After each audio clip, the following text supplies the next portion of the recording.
friends, welcome to Pranav in America channel. இன்னைக்கு நம்ம paleo dietல ஒரு பேல் பூரி ரெசிபி தான் வந்து பார்க்க போறோம். So usually பாத்தீங்கன்னா இந்த பேல் பூரி ரெசிபியை வந்து paleo diet ஃபாலோ பண்றவங்க மட்டும் இல்லாம ketogenic diet அதாவது keto diet நீங்க ஃபாலோ பண்றவங்க கூட இத சாப்பிடலாம். அது மட்டும் இல்லாம வீட்ல வந்து நீங்க வந்து ரொம்பவே ஹெல்த்தியா ஒரு ஈவினிங் டைம் ஸ்நாக் வந்து சாப்பிடணும் அப்படி வந்து நினைச்சீங்கன்னா இந்த ரெசிபியை வந்து நீங்க வந்து எல்லாரோட சேர்ந்து நீங்க வந்து சாப்பிட்டு பாருங்க. ஸோ அந்தளவுக்கு வந்து ஹெல்த்தியாகவும் இருக்கும், உங்களுக்கு டேஸ்ட்டாகவும் இருக்கும். நீங்கள் வந்து இதை வந்து ஒரு கடையில் விற்கிற பேல் பூரி மாதிரி வந்து உங்களுக்கு அந்தளவுக்கு வந்து உங்களுக்கு வந்து டேஸ்ட்டு கொடுக்கும். பட் ஆனால் ஹெல்த்தியான ஒரு ரெசிபி. இப்போ நம்ம இந்த ரெசிபி எப்படி செய்யலாம் அப்படின்றத பார்க்கலாம். கொத்தமல்லி வந்து ஃபைனலாக நம்மளுக்கு வந்து கொஞ்சமாக கார்னிஷிங்க்கு தேவைப்படும். அதனால் நான் வந்து கொஞ்சம் கொத்தமல்லி மட்டும் வச்சுட்டு ஃபைனல் கார்னிஷிங்காக வச்சிடுறேன். ஒரு மிக்சியில்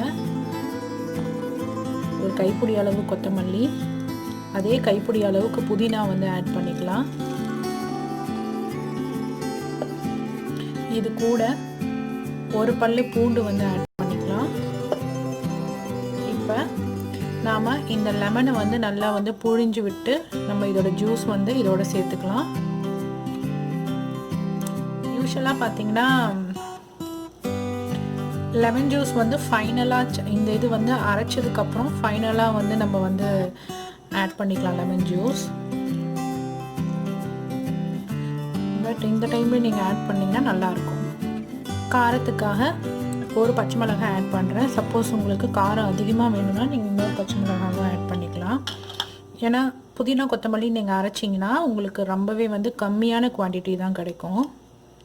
அதனால் ஒரு பச்சை மிளகாய் போதுமான அளவு. இப்போ இதை நைஸாக வந்து நம்ம அரைச்சி எடுத்துக்கலாம்.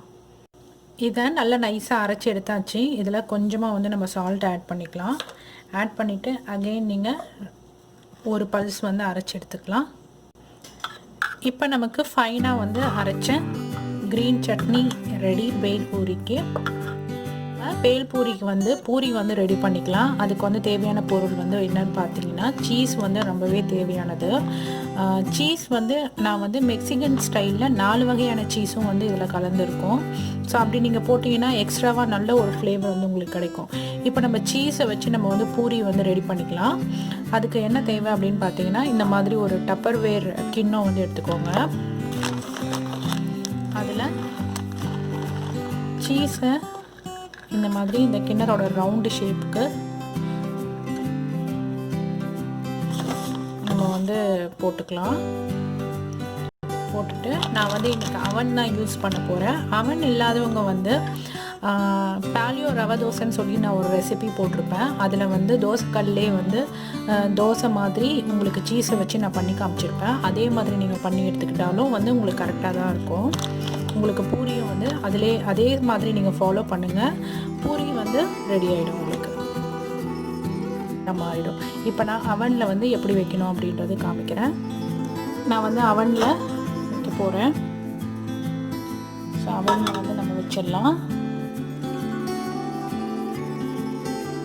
அவனில் வச்சு இங்கே வந்து 30 செகண்ட்ஸ் இருக்குது பாருங்கள். இந்த 30 செகண்ட்ஸ் நம்ம வச்சிடலாம். அதுவே போதுமானது.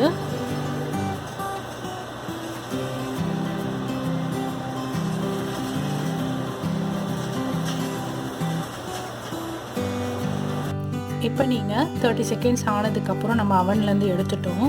எடுத்ததுக்கப்புறம் பாருங்கள் இந்த மாதிரி உங்களுக்கு வந்து வந்துட்டுருக்கும் ஃபுல்லாக மெல்ட் ஆகி.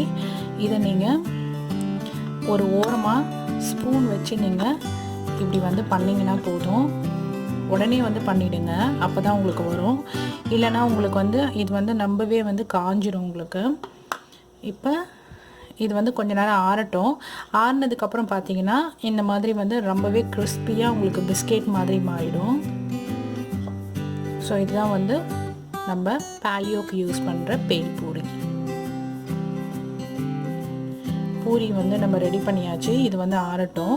இப்பயே பார்த்தீங்கன்னா உங்களுக்கு இந்தளவுக்கு நல்லாவே கிறிஸ்பியாக இருக்கும் உங்களுக்கு. இப்போ நம்ம பூரிக்கான மிக்சிங் வந்து ரெடி பண்ணிடலாம். இப்போ நம்ம ஒரு பெரிய பவுல் எடுத்துக்கோங்க. இதில் வந்து நட்ஸ் வந்து நான் ஆட் பண்ணுறேன். ஸோ நட்ஸ் வந்து பாலியோ டயட்டில் அலோவ் பண்ணுற நட்ஸ் தான். ஸோ கொஞ்சம் வந்து வால்நட்ஸ், அப்புறம் பாதாம், இது வந்து பம்கின் சீட். ஸோ இது மாதிரி வந்து ட்ரை நட்ஸ் வந்து ஆட் பண்ணுறேன். நீங்கள் உடச்சி போட்டாலும் போட்டுக்கலாம். இது கூட ஒரு வெள்ளரிக்காவை நல்லா கட் பண்ணி போட்டிருக்கிறேன், பொடியாக நறுக்கி போட்டுக்கோங்க. இது கூட தக்காளி வந்து ஆட் பண்ணிக்கலாம், நல்லா பொடியாக நறுக்கின தக்காளி. இது கூட நெக்ஸ்ட்டு வெங்காயம், நல்லா பொடியாக நறுக்கின வெங்காயம் வந்து ஆட் பண்ணிக்கலாம். இது கூட கொஞ்சமாக துருவின கேரட் வந்து ஆட் பண்ணிக்கலாம். இப்போ நம்ம வச்சோம் பாருங்கள் பூரி, இந்த பூரியை நம்ம ஒன்று ஒன்றா வந்து நம்ம இது பண்ணி போட்டுக்கலாம்.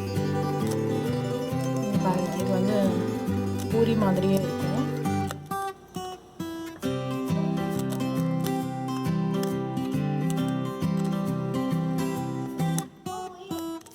இந்த மாதிரி நீங்கள்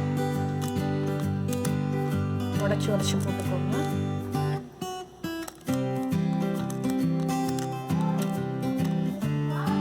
இப்போ நான் இது கூட வந்து லெமன் ஜூஸ் வந்து ஆட் பண்ண போகிறேன்.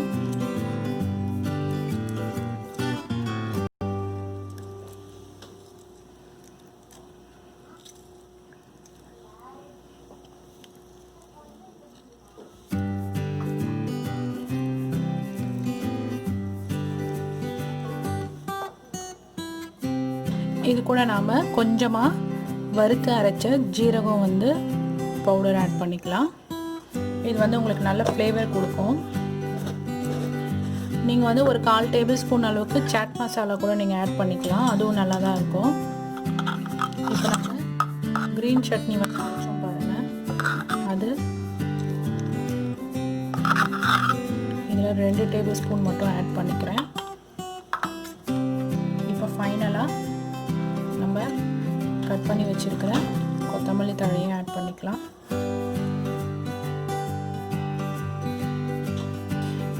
இப்போ கொஞ்சமாக வந்து சால்ட் ஆட் பண்ணிக்கோங்க, ஏன்னா இதில் கொஞ்சம் வெஜ்ஜஸ்லாம் ஆட் பண்ண பாருங்க. ஒரு ஸ்பூன் வச்சு இப்போ நம்ம எல்லாத்தையுமே சேர்த்து ஒரு மிக்ஸ் பண்ணி கொடுத்துடலாம். மிக்ஸ் பண்ணால் சூப்பரான பேல் பூரி, பாலியோ பேல் பூரி வந்து ரெடி. ரொம்பவே ஹெல்த்தியான ஒரு பேல் பூரி. பாலியோ டயட் இருக்கிறவங்க மட்டும் சாப்பிடணும்னு இல்லைங்க, இன்னைக்கு வீட்டில் இருக்கிற எல்லாருக்குமே கொடுத்தாலே எல்லாருக்குமே இந்த பூரி வந்து ரொம்பவே பிடிக்கும். அவ்வளோதான், பாலியோ பேல் பூரி ரெடி. இப்போ நாம் இதை பிளேட்டிங் பண்ணிடலாம். ஏன் பாலியோ பேல் பூரி ரெசிபியை நம்ம பிளேட்டிங் பண்ணிட்டோம். ரொம்ப அழகாக இருக்குல்ல, ரொம்ப டேஸ்ட்டாகவும் இருக்குது. நீங்கள் வீட்டில் வந்து ட்ரை பண்ணி பார்த்துட்டு எப்படி வந்ததுன்றது கீழே கமெண்ட் செக்ஷனில் வந்து எனக்கு தெரியப்படுத்துங்க. இது போல் மீண்டும் நல்ல ஒரு ரெசிபியில் சந்திப்போம். அது வரைக்கும் பாய் பாய்.